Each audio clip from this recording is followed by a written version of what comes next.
ससुराल में जाकर बेटी जेठी को कुछ मत कहना।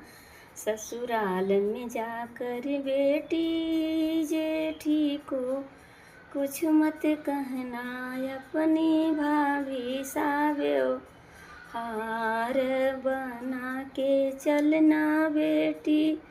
अपनी भाभी सा व्यवहार बना के चलना बेटी। मेरी परंपरा की रीति निभा के चलना बेटी।